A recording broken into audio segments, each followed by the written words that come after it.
찬송가 586장 찬송하시겠습니다.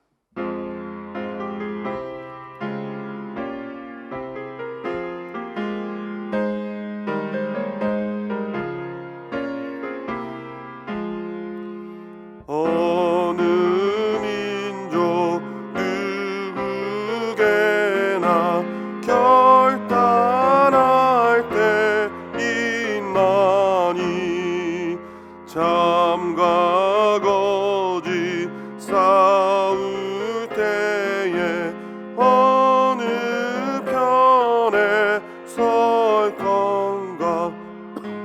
주가 주신 새 목표가 우리 앞에 보이니 빛과 어둠 사이에서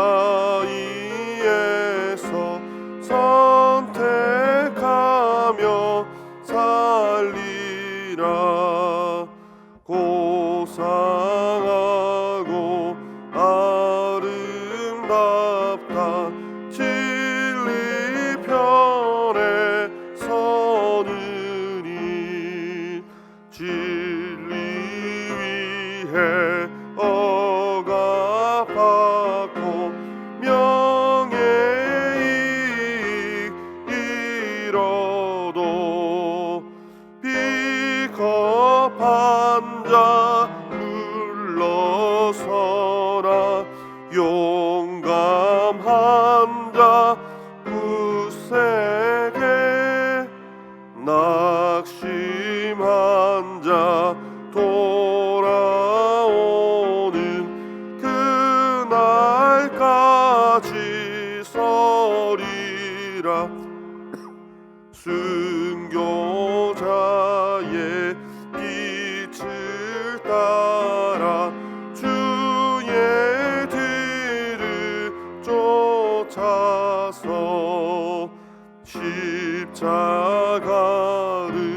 등에 지고 암만 향해 가리라. 새 시대는 새 사명을 우리에게 주나니 진리 따라 사는 자는 전진하리 언제나. 악이 비록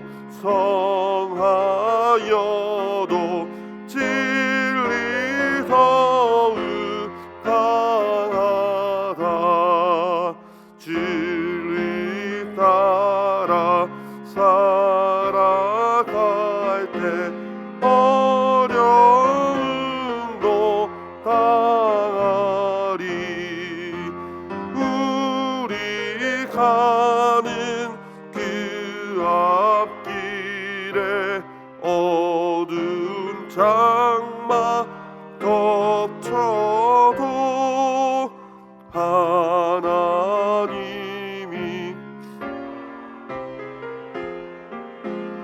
항상 지켜주시리.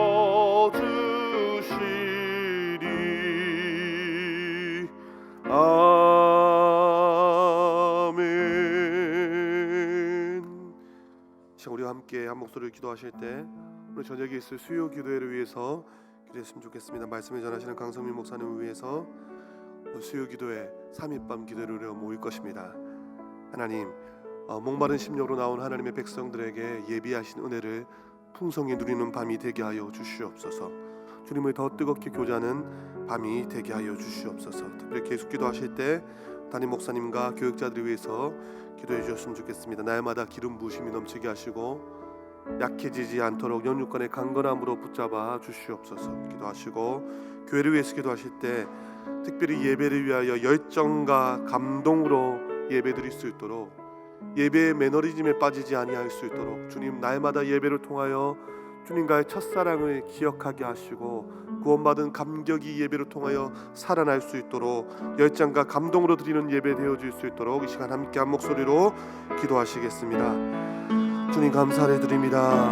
주님 수요 기도회 오늘도 저녁에 모일 것입니다. 주님 사모하는 마음으로 목마른 사슴이 되어 주의 말씀 앞에 나오는 하나님의 백성들에게 하나님의 음성이 들려주는 귀한 복을 허락하여 주시옵소서. 다니엘 세우신 강성민 목사님 기억하셔서 그 입술에서 성령의 기름 부심을 주시고 아버지 주의 말씀이 하나님 울려 퍼질 때 우리 성도들에게 기도의 제목이 되게 하여 주시고 기도의 불을 붙일 수 있도록 인도하시고 역사하여 주시옵소서.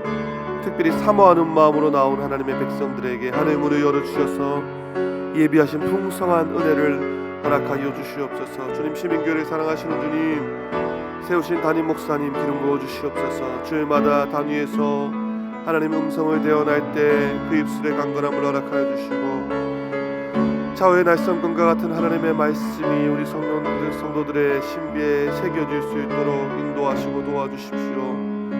많은 일정들을 소화해내실 때 지치지 아니하도록 날마다 은혜를 영육간의 강건함을 부어주시옵소서. 주님 특별히 우리 부교육자들 기억하여 주십시오.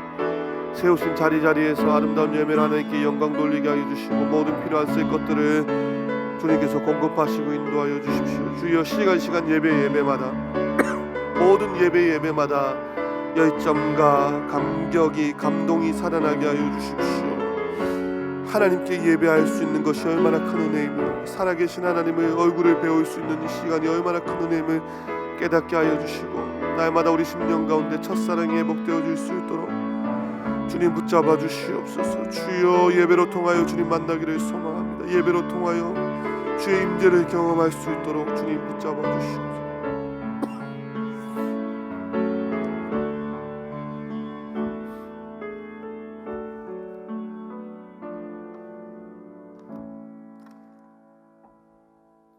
새벽에 하나님께서 우리에게 주시는 말씀은 역대상 26장 1절에서 19절까지 말씀입니다. 역대상 26장 1절에서 19절까지 말씀. 제가 가진 성경 구약 648면쯤에 있습니다. 한 절씩 교독하도록 하겠습니다. 1절 제가 먼저 읽겠습니다. 고라 사람들의 문지기 반들은 이러하니라. 아삽의 가문 중 고레의 아들 무셀레마와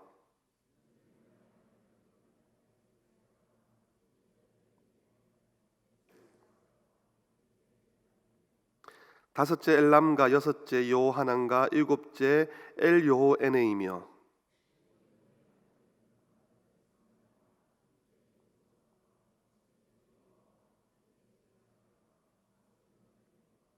여섯째 암미엘과 일곱째 이사가엘과 여덟째 부울레데이니 이는 하나님이 오베데돔에게 복을 주셨습니다.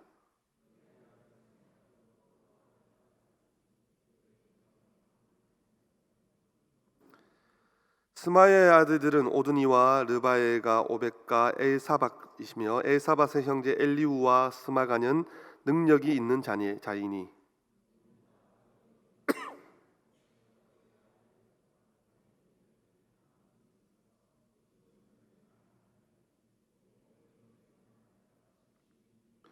또 무셀레마의 아들과 형제 18명은 능력이 있는 자라.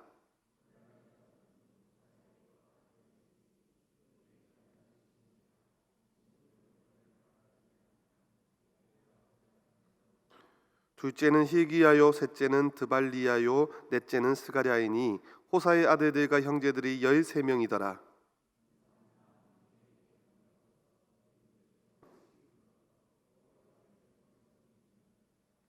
강문을 지키기 위하여 그의 조상의 가문을 따라 대소를 막론하고 다 제비 뽑혔으니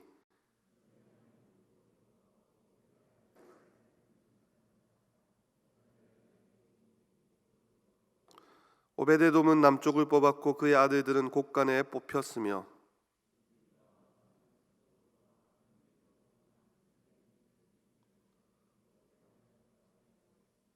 동쪽 문에 레위 사람이 6이요 북쪽 문에 매일 4사람이요 남쪽 문에 매일 4사람이요 곳간에는 2씩이며 함께 보시겠습니다. 고라와 무라리 자손의 문지기의 직책은 이러하였더라. 아멘. 오늘 새벽에 읽은 성경 본문은 장래 앞으로 성전에 투입될 문지기의 목록을 담고 있습니다. 성전 문지기는 흔히 말해서 오늘날로 말하자면 보안 요원입니다. 그들의 주된 임무는 성전 안에서 또한 지역적인 소동이나 소요에 대비해서 필요한 안전 조치를 취하는 것입니다. 오늘 성전 문지기 목록은 고라 족속을 언급하면서 시작합니다. 1절에 고라 사람들의 문지기 반들은 이러하니라. 우리가 잘 알다시피 그들은 민수기 16장에서 제사장직에 대한 권리를 주장했다가 엄히 징계를 받았습니다. 그 레위인 고라의 후손들입니다. 고라의 죄에도 불구하고 그의 혈통은 아주 명예롭게 이어졌습니다. 이제 무셀레마의 아들들이 경비 부분의 지휘관으로 기술되어 있습니다. 문지기는 사실 제사장이나 그들을 보조하는 레위인과 똑같은 근무 시간에 일할 수 없었을 것입니다. 그럼에도 24반차가 맞추어집니다. 두 번째 언급되는 이름은 우리가 잘 아는 이름 오벳 에돔입니다. 그는 언약궤를 예루살렘으로 옮기려는 두 번의 시도가 이루어지는 사이에 그것을 보관했던 사유지의 소유주입니다. 역대상 15장 21절에 그는 언약궤를 예루살렘으로 옮기려는 두 번째 시도에서 수금 연주자로 참여합니다. 하나님께서는 오벳 에돔에게 복을 주시고 많은 자손들을 이루게 하고 그리고 축복하셨고 그들 모두가 성전에서 봉사하게 됩니다. 세 번째로 언급되는 이름은 무라리 자손입니다. 그리고 13절부터 마지막 절까지는 제비를 뽑아서 담당 구역을 결정하는 모습이 나타났습니다.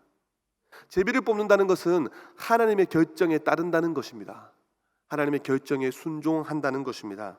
어느 누구 하나 제가 그물을 맡겠습니다, 제가 그것을 담당하겠습니다 라고 하는 것이 아니라 제비를 뽑아서 정해진 대로 순종하고 나가고 있습니다. 16절에는 살레겟 문이라고 나옵니다.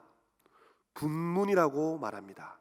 죄송합니다. 똥문이라고 그렇게 말합니다. 보통 성전에 쓰레기를 버리는 것이고 특별히 제사 제물인 동물들의 변을 처리하는 곳입니다. 거기에 경비를 서는 일을 맡은 것입니다. 이것이 오늘 본문의 내용입니다. 오늘을 살아가는 저와 성도님들에게 어떻게 적용할 수 있겠습니까? 하나님의 나라에는 다양성이 존재한다는 것입니다. 고라의 자손이나 오벳 에돔의 자손이나 참 다양합니다. 한쪽은 조상 때 멸망을 받았습니다. 한쪽은 언약궤를 모신 영광스러운 직분을 감당하였습니다. 그러나 하나님의 일을 할 때 순종하며 그 다양성이 인정됩니다. 이전에 어떠하였다, 어떤 실수를 하였다, 그것이 중요한 것이 아니라 현재 하나님 나라를 위하여 얼마나 순종하고 수고하고 있냐는 것입니다. 그리고 이 본문은 장래 성전에 투입될 문지기이기 때문에 앞으로가 중요하다는 것입니다. 이전에 혹 실수를 하였거나 실패를 하였던 기억이 있어도 괜찮습니다. 지금 주님의 부르심에 주님의 뜻에 순종하며 나아오면 되는 것입니다. 우리가 잘 알고 있는 시편 84편은 고라 자손의 시입니다. 10절에 우리가 잘 알고 있는 말씀이 나옵니다. 이렇게 말씀합니다. 주의 궁전에서의 한날이 다른 곳에서의 첫날보다 나은즉 악인의 장막에 사는 것보다 내 하나님의 성전 문지기로 있는 것이 좋사오니 주의 궁전에서의 한날이 다른 곳에서의 첫날보다 나은즉 악인의 장막에 사는 것보다 내 하나님의 성전 문지기로 있는 것이 좋사오니. 사실 당시의 성전 문지기는 사람의 시각으로 볼 때, 인간적인 관점으로 볼 때는 다른 일보다 덜 중요해 보이는 일이었습니다. 사람의 시각입니다. 성전 문지기 한번 생각해 보십시오. 어떻게 보면 성전의 거룩함과 순결함을 지키기 위해서 그것을 지키는 보안 요원입니다. 정말 중요한 직책임에도 불구하고 사람의 시각으로서 인간적인 관점으로는 기피하는 직분이었습니다. 그런데 이 일을 오늘 본문에는요 7절에 능력이 있는 자이니 8절에 다 능력이 있어 직무를 잘하는 자이니 능력도 있고 실력도 있고 직무도 잘 감당하는 그런 사람들이 아무 불평 없이 순종함으로 감당하고 있습니다. 그래서 교회 안에서 정말 중요한 것은 내가 하고 싶은 일을 하는 것이 아니라 하나님께서 하라시는 것을 순종하는 것이 중요하다는 것입니다. 내가 하고 싶은 것, 내 기호에 맞는 일을 하는 것이 아니라 하나님께서 시키시는 것을 순종하는 것이 중요하다는 것입니다. 사랑하는 성도님들, 조금 더 나아가서 담임 목사님께서 부탁하시고 명령하시는 것을 잘 순종하시기를 소망합니다. 할렐루야, 할렐루야. 오베데돔도 마찬가지입니다. 인간적인 관점으로 볼 때요, 더 나은 직책을 요구할 수 있지 않겠습니까? 적어도요, 언약궤를, 주의 임재를 상징하는 언약궤를 임시적으로나마 보관하였습니다. 그리고 복을 받았습니다. 그렇다면요, 나를 좀 더 중요한 요직에 앉혀주십시오. 나는 사실 이것 말고 저것을 하고 싶습니다라고 얼마든지 요청할 수 있지 않습니까? 그런데도 제비 뽑힌 대로 하나님의 뜻을 순종하며 직책을 맡고 있습니다. 다양한 사람들이 순종하며 직책을 맡습니다. 그렇게 공동체가 이루어지고 있습니다. 사랑하는 성도님들, 오늘도 새벽을 깨우신 성도님들 다 다양한 분들이 모이셨습니다. 그리고 우리는 한 분 하나님 아버지를 모십니다. 하나님의 뜻에, 하나님의 부르심에 순종하시기를 소망합니다. 혹여나 그 부르심이 살레게 분문에 있다 하더라도, 그 부르심이 내가 전혀 원하지 않는 곳에 있다 하더라도, 주님, 내가 주님 집에서 성전 문지기로 있는 것이 저 구원받지 못할 세상 속의 악인의 장막에 첫날 동안 호의호식하는 것보다 비교할 수 없이 행복한 일입니다. 시민교회를 주심에 너무 감사하고 시민교회 안에서 나에게 주신 직책에 감사하는 삶을 살게 하여 주시옵소서. 혹여나 내가 원하지 않는 일이라도 하나님의 뜻을 구하며 감사함으로 섬기게 하시고 주님 나라를 위하여 일할 때 불평불만이 사라지고 오로지 감사와 찬양만이 넘치게 하여 주시옵소서. 이 새벽에 함께 기도하시기를 소망합니다. 기도하시겠습니다. 주님 감사합니다. 지난밤에도 하나님의 백성들을 지키시고 이 새벽에도 하루를 시작할 때 주님 전에 나와 살아계신 하나님을 아버지라 부르며 기도하게 하시니 감사를 드립니다. 오늘도 우리를 부르신 주님, 오늘도 우리를 기도의 자리로 부르신 주님, 우리에게 부르신 그 부르심에 우리가 잘 순종하게 하여 주시고 주님 맡겨주신 일을 잘 감당하며 나아갈 수 있도록 인도하여 주시옵소서. 혹여나 우리 생각과 우리의 뜻과 다른다 할지라도 하나님의 뜻에 겸손하게 순종하며 나갈 수 있도록 성령님 우리의 마음을 다스려 주시옵소서. 이 새벽에 기도할 때 기도의 영을 부어 주시옵소서. 우리의 마음에 우리의 중심을 감찰하시는 하나님, 우리의 기도의 소원을 아시는 하나님, 우리를 주의 소원의 항구로 인도하여 주시고 주님의 기도의 병에 우리의 눈물이 가득 담겨지게 하셔서 기도 응답의 기쁨을 새벽마다 누릴 수 있도록 인도하여 주시옵소서. 감사를 드리려며 살아계신 예수 그리스도 이름으로 기도드립니다. 아멘.